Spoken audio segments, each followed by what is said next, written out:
இந்த விழாவிற்கு வருகை தந்திருக்கும் அன்பும் பண்பும் நிறைந்த பத்திரிகை மற்றும் ஊடக நண்பர்கள் மற்றும் இந்த படத்தின் இயக்குனர் டைரக்டர் திரு துரை செந்தில்குமார் அவர்கள் மற்றும் இந்த படத்தின் இசை அமைப்பாளர் திரு ஜிப்ரான் அவர்கள், என்றும் என்னோடு நட்போடு இருந்து வரும் வியாபாரிகள் சங்க தலைவர் திரு விக்ரமராஜா அவர்களே, இந்த படத்தில் பணியாற்ற அத்தனை டெக்னீஷியன்களுக்கும் மற்றும் என் மேலே மிகுந்த அன்பும் மிகுந்த ஒரு எதிர்பார்ப்பும் ஒரு அதீத நம்பிக்கையோடு இருக்கும் என்னுடைய ரசிக பெருமக்களும், இந்த நேரத்தில் அனைவருக்கும் என் பணிவான அன்பான வணக்கத்தை தெரிவித்துக் கொள்கிறேன். லீடர் இந்த படத்தோட டைட்டில் பார்த்ததும் எல்லாருக்கும் என்ன தோணுனா, இது ஒரு அரசியல் சார்ந்த படமா இல்லை இது ஒரு எந்த மாதிரி படம்னு ஒரு ஃபஸ்ட்டு ஒரு கொஸ்டின் வரும். இது இந்த படத்தில் ஒரு அரசியல் சார்ந்த காட்சிகளோ இல்லை அரசியல் சார்ந்த ஒரு வசனங்களோ ஒரு துளி கூட இதில் கிடையாது. இது முழுக்க முழுக்க ஒரு கமர்ஷியல் என்டர்டைன்மெண்ட் ஃபிலிம். இப்போ இந்த கிளிம்ஸ் பார்த்துருப்பீங்க, இதுதான் இதில் ஒரு சின்ன ஒரு துளி, அதாவது ஒரு சோன பாத்துக்கு ஒரு சின்ன ஒரு துளி இது மாதிரி இந்த படத்துடைய எசன்ஸ் இதுதான். இதே போல் தான் இந்த படம் கம்ப்ளீட்டாக ட்ராவல் ஆகும். இந்த படத்துடைய ஸ்டோரி பார்த்தீங்கன்னா, ஒரு சாதாரண ஒரு இன்னசென்டான ஒரு அப்பா பிள்ளை, அவங்க ஒரு சந்தோஷமான வாழ்க்கையை வாழ்ந்துட்டு இருக்காங்க. திடீர்னு அவங்க வாழ்வியில் பார்த்தீங்கன்னா திடீர்னு ஒரு மிகப்பெரிய ஒரு கேங்ஸ்டர் அதில் இன்டர்ஃபியர் ஆகிறாங்க.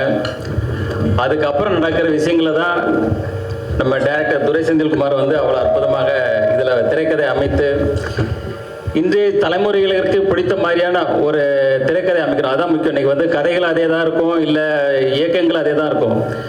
இந்த திரைக்கதை அமைக்கிறது தான் இன்றைக்கி ஒரு சவாலான விஷயம். இன்றைய ரசிகர்களுக்கு திரைக்கதை பிடிக்கிற மாதிரி அவ்வளோ துல்லியமாக, அதாவது படம் ஆரம்பம் முதல் கடைசி வரை ஒவ்வொரு இன்ச் பை இன்ச்சு ஒவ்வொரு ஃப்ரேம் பை ஃப்ரேம் நம்ம துரை செந்தில்குமார் அவர்கள் டைரக்டர் அவ்வளோ அழகாக செதுக்கியிருக்காங்க. அடுத்தது இசையமைப்பாளர் ஜிப்ரான் பார்த்தீங்கன்னா, இப்போ பார்த்துருப்பீங்க ஒவ்வொரு பேக்ரவுண்ட் ஸ்கோரும் எவ்வளோ ஸ்கோர் பண்ணியிருக்காரு பார்த்துருப்பீங்க. அதே போல் அவருடைய பேக்ரவுண்ட் ஸ்கோர் இந்த படத்துக்கு மிகப்பெரிய ஒரு பலமாக இருக்குது. அதே போல் படத்தின் கதையோட்டத்துக்கு தகுந்த மாதிரியான சாங்ஸ் இந்த படத்தில் அவர் ரொம்ப அழகாக கொடுத்துருக்கிறாரு. அடுத்தது டிஓபி திரு வெங்கடேஷ் அவர்கள் பார்த்தீங்கன்னா, நாங்கள் இந்த ஷூட்டிங் ஃபஸ்ட்டு ஒரு தூத்துக்குடியில் கிட்டத்தட்ட ஒரு 40 days பண்ணோம்.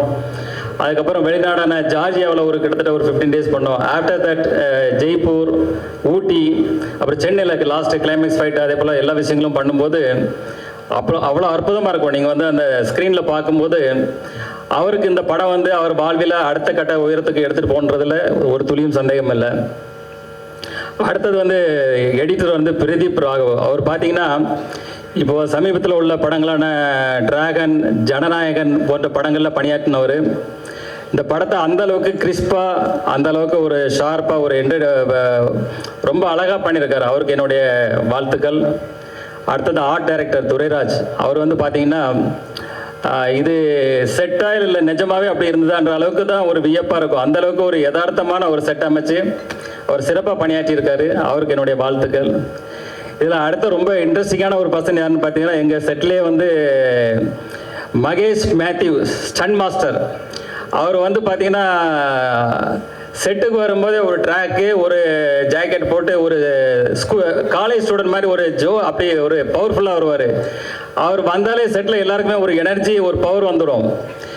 ஏன்னா தலைவர் பார்த்தீங்கன்னா இப்போ தான் நம்ம காந்தாரா 2ல் முடிச்சுட்டு வந்திருக்கிறாரு. அதில் பார்த்துருப்பீங்க அவர் என்ன வேலை பண்ணி வச்சுருக்கிறாருன்னு. ஸோ இந்த படத்துலையும் அதே போல் சில வேலைகள்லாம் பண்ணியிருக்காரு. உங்களுக்கு ரொம்ப பிடிக்கும்னு நினைக்கிறேன். கண்டிப்பாக நீங்கள் ரசிப்பீங்க.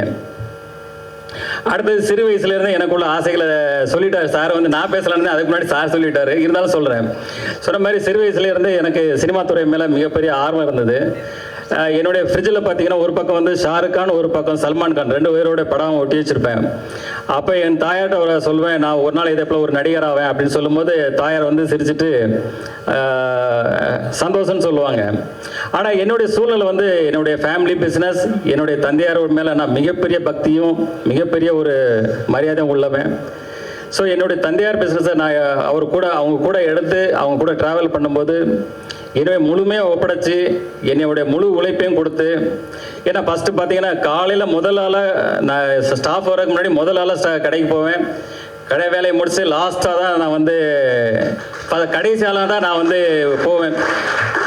ஆரம்பம் முதல் இன்று வரைக்கும் அதே தான். இந்த படப்பிடிப்புலாம் அதே போல தான்.